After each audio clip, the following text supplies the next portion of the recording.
안녕하십니까. 우리는 우테캠 4기 마지막 프로젝트의 1팀인 우리가 뭐였죠? 잘 시간이 없죠? 네, 맞습니다. 네, 잘 시간이 없죠 팀입니다. 저는 김태균이고요. 저는 김지용입니다. 저는 윤민호입니다. 저는 유진관입니다. 반갑습니다.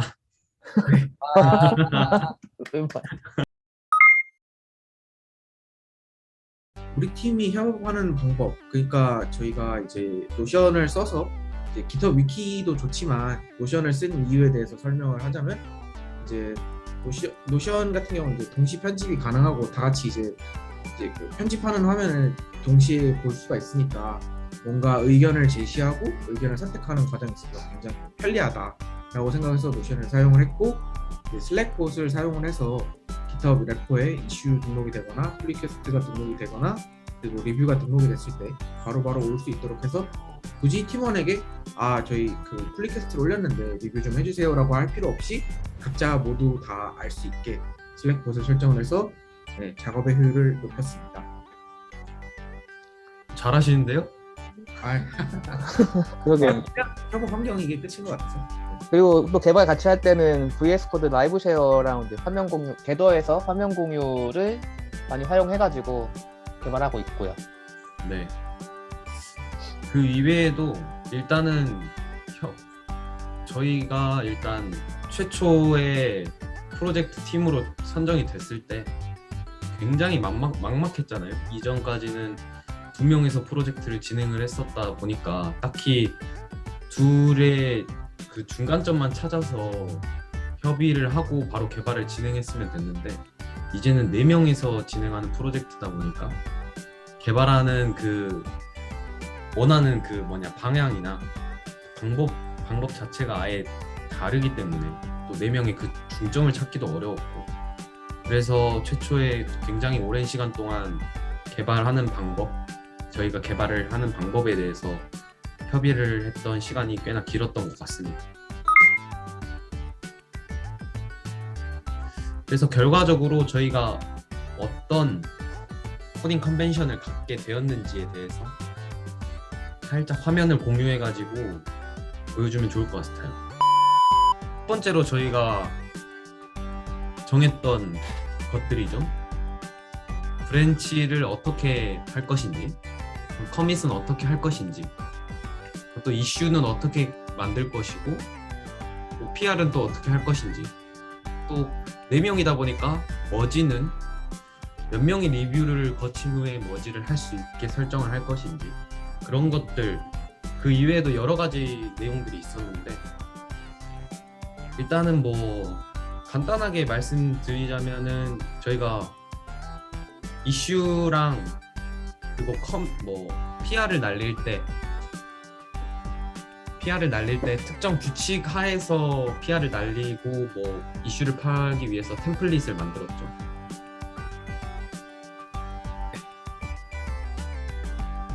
그리고 또 커밋 메시지 같은 경우에도 git 메시지 파일을 만들어서 그 피처 버그 픽스하는 거, 리팩토링 하는 거, 스타일링, 그리고 문서 수정하는 거, 그 외의 과정, 이런 것들을 특정 지어가지고 커밋을 날릴 수 있도록 메시지 파일을 만들었습니다. 저희가 그 플리캐스트를 할 때 이제 스쿼시 머지 방식을 이용을 하기로 했는데, 그 방식을 이용을 하게 되면 한 브랜치에서 이제 각자 이제 기능을 개발할 때 브랜치를 따잖아요. 그 브랜치를 따서 개발을 하고 이제 커밋을 다 등록을 한 다음에 플리캐스트를 할 때 그 커밋이 다 한 번에 합쳐져서 들어가게 되는데, 그렇게 했을 때 이제 커밋 개수가 줄어드는 부분이 있지만 그 커밋 안에 이제 정확히 어떤 것을 했는지, 그러니까 한 커밋당 플리캐스트 하나가 되고 그것이 어떤 일들이 들어가는지가 되게 명확하게 보이는 그런 방식을 선택하게 되었습니다. 네. 굉장히 좋은 것 같아요. 저도 만족하면서 하고 있습니다. 하지만 다른 사람들이 봤을 때 뭐야 얘는 아무것도 안 했잖아 이런 소리를 하게 됩니다.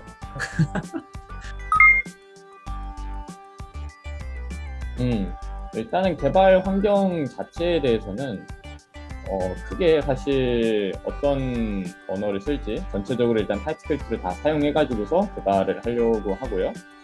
그리고 클라이언트가 설명하는 게 너무 웃긴데 괜찮아요. 아니에요. 잘 편집해 주시겠죠. 저희는 일단 공통적으로 개발을 모두 도커로 개발 환경을 감싸가지고서 이제 개발을 하기로 했어요. 일단 여기 이상한 게 써 있는데, 네. 강의도 아니고요. 제가 잘 알려드릴 예정. 알려드림. 네, 잘 알려드리셨죠. 네. 알려드렸음. 덕분에 잘 쓰고 있어요. 잘 빼고요. 알려드려. 그래서 일단은 조금 설명을 드리면은 저희가 모든 환경이 이런 식으로 이 비주얼 스튜디오 자체에서 도커를 연결해가지고 개발하는 그런 기본적인 기능을 다 제공을 하게 됩니다. 그래가지고서 도커 안에다가 이제 타입스크립트와 노드가 깔려 있는 그런 환경을 미리 불러와가지고서 저희가 필요한 것들을 좀 먼저 깔아놔요. 그리고 나서 이 안쪽에서 이제 이 도커 안에서 돌아가는 비주얼 스튜디오가 어떤 세팅을 갖고 있고 어떤 익스텐션을 갖고 있고 만약에 도커가 다 이제 실제 컨테이너가 실행돼서 이제 비주얼 스튜디오와 연결되게 되면은 어떤 명령어를 실행하고 나서 실행이 될지 이런 거를 다 먼저 설정을 해놓을 수가 있습니다. 이거를 하는 이유는 일단은 우리가 모두가 다른 환경에서 개발을 하게 되잖아요. 모두가 다른 환경에서 개발을 하기 때문에 공통된 환경이 필요하다고 느꼈어요. 그렇기 때문에 이 도커를 통해 가지고서 모두가 같은 개발 환경에서 개발이 되는 것처럼 만들어 놓을 수가 있습니다. 그리고 또 장점은 만약에 도커만 깔려 있는 환경에 간다라고 하면은 우리가 이제 뭐 npm도 또 깔아야 되고 노드도 깔아야 되고 뭐 기타 등등 또 깔아야 되는 부가적인 것들이 있잖아요. 개발할 때.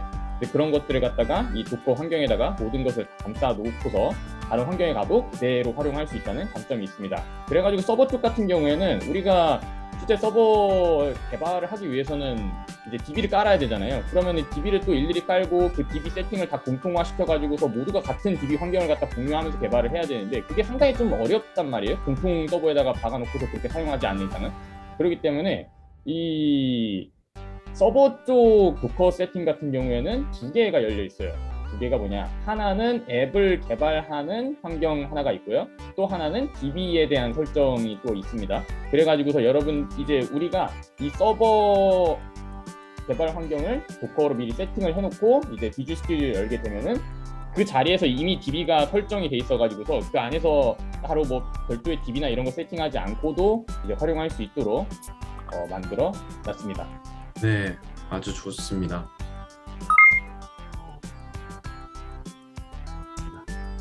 잠시 넥스트.js 고수 윤민호님의 강의가 있겠습니다. 넥스트.js 그게 막 고수는 아니고 처음 써보는 건데 이걸 저희가 먼저 왜 썼는지 먼저 한번 설명을 드리고 어떻게 돌아가는지 말씀드리는 순서로 얘기를 해보겠습니다. 지금 화면 잘 보이시죠? 네, 잘 우선 이건 지금 넥스트.js 공식 홈페이지 한국어 매뉴얼 버전이고요. 저희가 넥스트.js 쓴 거는 일단 타입스크립트 기반에서 뭔가 디펜던시 인젝션이나 이런 거를 좀 자동으로 프레임워크 단계에서 지원을 해주는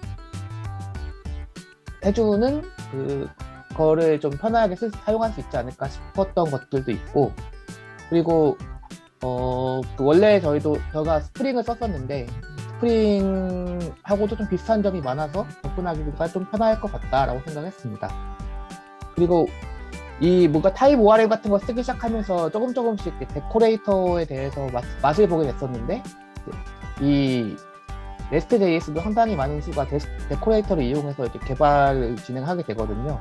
그래서 한번 이런 것도 경험해보면 좋지 않을까라고 생각을 해서 개발하고 진행하고 있고 선정을 해서 개발하려고 하고 있고요. 전체적인 이제 개발 흐름은 여기다가 써주셨는데 이거 어디 갔어? 어떤 이제 요청이 들어왔을 때 필터를 거쳐서 인터셉터에서 파이프 통해서 뭔가 밸리데이션 작업이나 이런 것들을 하고 그 이제 최종적 DTO로 변환이 돼서 컨트롤러에 들어오면 컨트롤러에서는 서비스 레이어에 있는 비즈니스 로직을 수행을 하려고 하고, 그럼 서비스 레이어에서는 실제 DB 관련된 이제 뭔가 퍼지스턴트에 관련된 그 작업들을 레포지토리에서 처리해 준 다음에 그 결과를 다시 받아서 컨트롤러를 통해서 한 번 더 이제 파이프와 필터를 통해서 최종적으로 리스폰스가 나갈 수 있게끔 하는 형태로 구성이 되어 있습니다. 이게 가장 기본적인 이제 어떤 클라이언트에서 서버로 요청을 받고 서버에서 처리를 한 다음에 다시 반환하는 그런 흐름이라고 볼 수 있는데, 그런 흐름을 이제 개발자가 직접 다 만들 수 있지만 아무래도 조금 번거로운 부분들이 있는데, 그런 것들을 이제 프레임워크로 조금 그 흐름을 좀 넘겨주는 것을 이제 제어의 역전해서 인버전 오브 컨트롤이라고 하는데, 그런 것들 다 제공해주고 있기 때문에 좀 편하게 우리는 비즈니스 로직에 집중해서 개발할 수 있지 않을까라고 생각해서 이걸 선택하고 좀 개발하고 있습니다. 그래서 화면을 잠시 보여드리면, 잠시만요. 화면 공유를 바꾸겠습니다. 아까 태균님이 말씀해주셨던 것처럼 저희는 이 도커 환경에서 개발을 하고 있고요. 그 전체적인 그냥 간단한 구조를 보시면 이쪽은 뭐 거의 설정 파일들에 관련되어 있는 것들이 있고, 이 메인에서 시작을 해서 중요한 핵심이 이제 모듈이라고 볼 수 있는데, 모듈들을 통해서 이제 서로 그 관리할 대상들을 이어주는 역할을 한다고 볼 수 있을 것 같습니다. 설명하기가 좀 어려운데, 그냥 모듈 하나만 보여주시면서 네. 임포트 프로바이더스 뭐 이런 것들에 대해서만 잠깐 보여주시면 되게 좋을 것 같아요.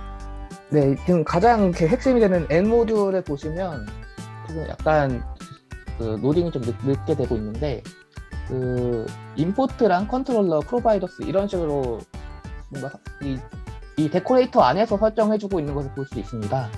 뭐 여기에 몇 가지 더 있지만, 가장 중요한 것은 결국 사용자한테 요청을 받을 수 있게 하려면 컨트롤러가 제일 중요하기 때문에 컨트롤러가 여기 있고요. 그 다음에 이 모듈 안에서 이 모듈이 하나의 그 관리 단위라고 봤을 때, 모듈 안에서 이제 그 외부의 주입을 받아서 쓸 수 있는 그 것들을 선택해 줄 수 있는데, 그거의 임포트를 통해서 다른 모듈들에 있는 기능들을 제공받아서 쓸 수 있습니다. 그리고 이 모듈 내에서 자체적으로 만들어서 또 그 주입해서 쓰는 것들에는 프로바이더스를 리스트에 담아서 표시를 할 수 있고요. 이런 모듈들이 이제 서로 연계가 되어 있는데, 이거는 이제 보드 모듈이라고 해서 보드 컨트롤러에 관련된 모듈들이 있고요. 이런 식으로 모듈끼리 뭔가 임포트되고 익스포트 되면서 결국 하나의 커다란 컨테이너가 형성이 되고, 그거를 다루는 시스템이라고 볼 수 있을 것 같습니다. 전체적 폴더 구조는 핵심적으로는 모듈 단위로 개발을 한다. 근데 그 네, 그렇죠. 모듈이라는 게 굉장히 중요했던 것 같아요. 맞습니다. 아직 저도 막 명확하게 설명 잘 드리기가 어려워서 얼버무리는 것 같은데, 제가 이해한 바로는 결국 DI 컨테이너가 있는데, DI 컨테이너에 어떤 것들을 주입시켜주고 어떤 것들을 내보낼 건지, 그리고 그거의 핵심적인 컨트롤러는 무엇인지, 이런 것들에 대해서 설정할 수 있는 그 시스템이라고 보면 될 것 같습니다.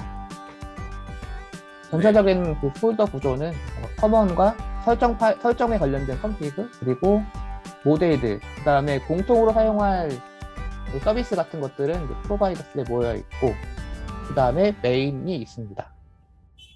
네.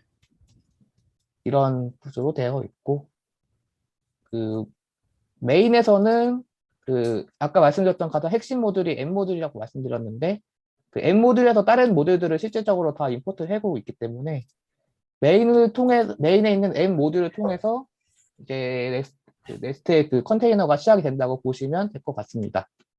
네, 이상입니다. 힘들다.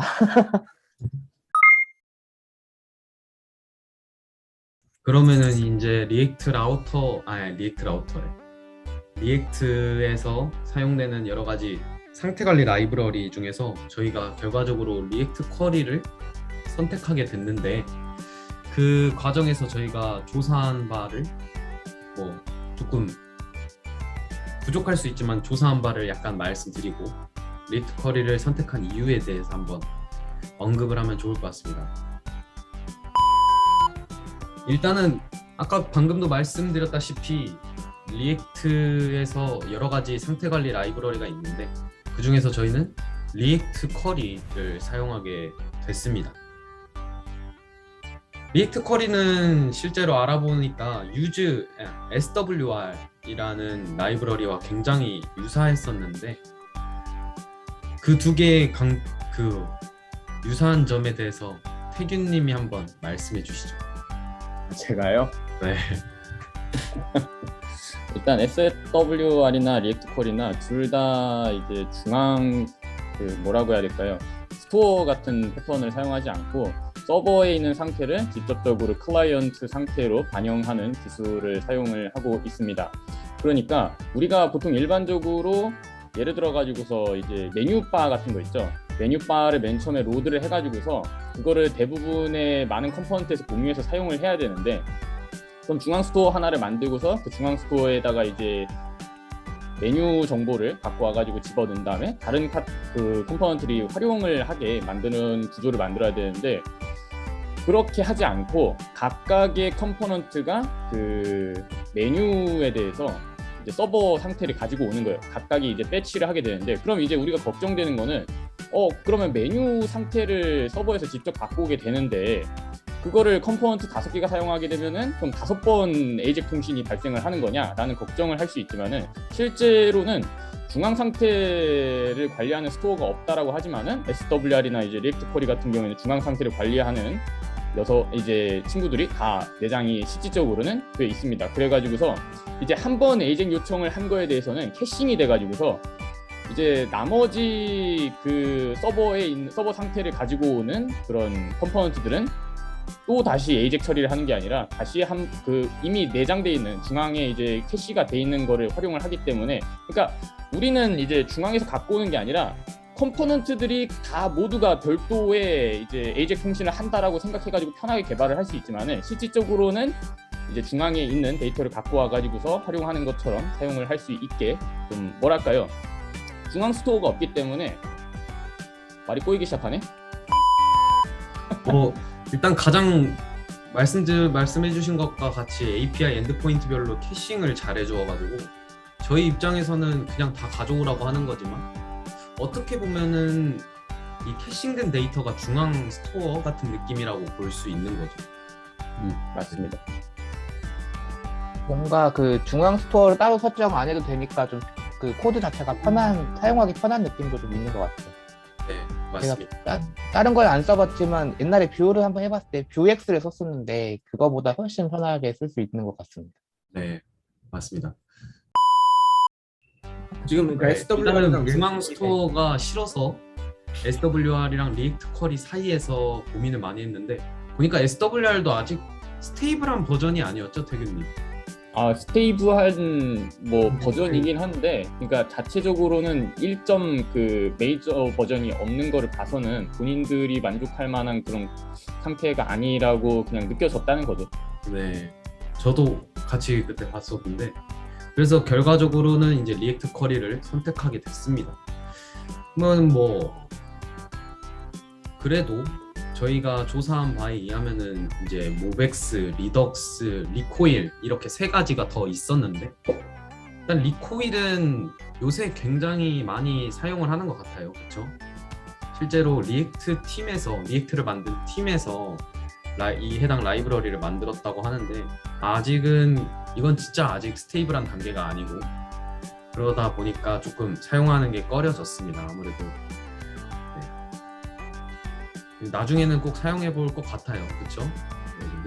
후에는 어느 프로젝트에서는 좀 쓰지 않을까라는 생각이 듭니다. 네. 동시성 모드에 대한 이야기도 있고 굉장히 리액트 훅과 유사한 구조를 가지고 있어서 진입 장벽 자체는 리코일이 굉장히 낮을 것 같다라고 생각을 했었는데 일단은 스테이블하지 않기 때문에 선택을 하지 않았습니다.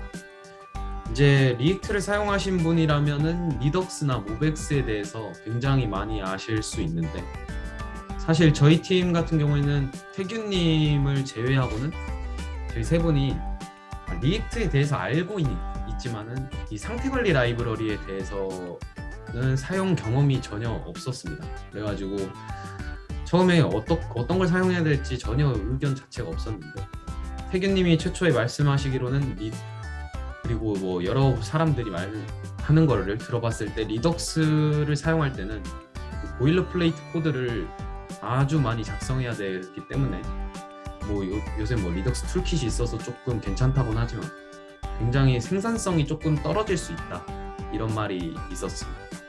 그렇죠, 태균님? 네, 맞습니다.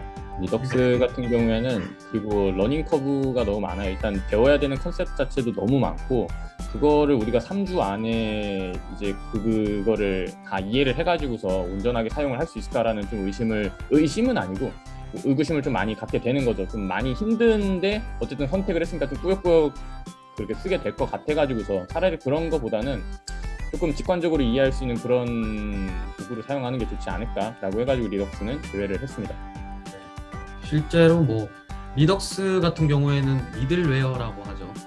그 상태를 세팅하거나 뭐 이런 과정에 있어서 중간중간에 함수를 주입할 수 있고 그렇기 때문에 굉장히 뭐 편하다, 뭐 어떻게 보면은 강력하다라고 할 수 있을까요? 뭐 그런 점이 있다고 하는데 요새는 오히려 또 API 요청을 보내는 그런 미들웨어를 SWR이나 리액트 쿼리로 해버리는 경우도 있다고 하더라고요. 그래서 굳이 그럴 거면 저희는 중앙 상태 없이 리액트 쿼리나 SWR 둘 중 하나를 사용하면 되지 않을까 이런 생각을 했던 것 같습니다. 그래서 이제 마지막으로 모벡스가 있는데 그 전에 아까 말씀드렸다시피 리덕스의 그런 보일러플레이트 코드를 좀 줄여주고 굉장히 깔끔한 코드를 작성할 수 있게 해준다고 저는 봤습니다. 알아보니까 그런 말이 꽤나 많았습니다.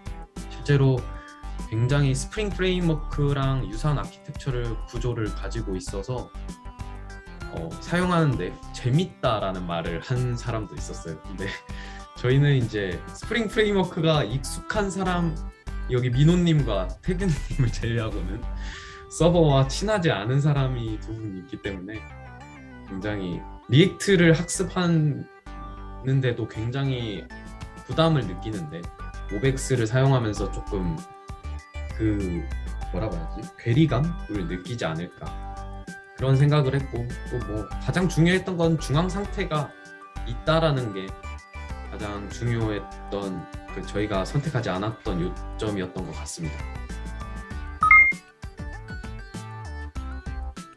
모두들 고생하셨고요. 사실 뭐 저희가 이번 주 결과적으로 코드를 별로 작성하진 않았습니다. 여러 가지 상태를 설정하고 그러는 과정에서 꽤나 오랜 시간이 생각보다 많이 걸려서 코드를 작성하지 않았는데 다음 주에는 좀 더 완성된 작품을 위주로 발표를 하면 좋을 것 같네요.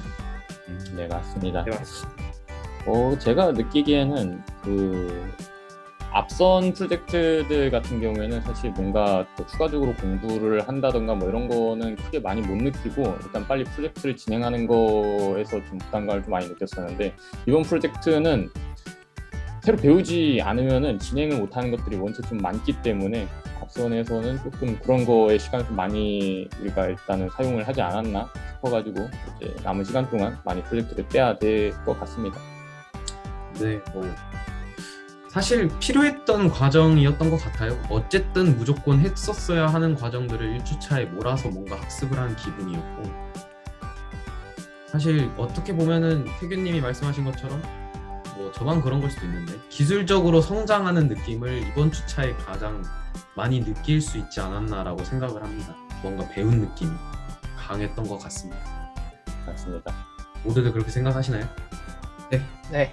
다음 주도 아마 리액트 쿼리나 이런 거 쓰면서 또 배울 것 같습니다. 네. 굉장히 즐겁게 이제 개발하고 다음 주에 찾아뵙도록 하겠습니다. 안녕. 네. 와. 다들 이렇게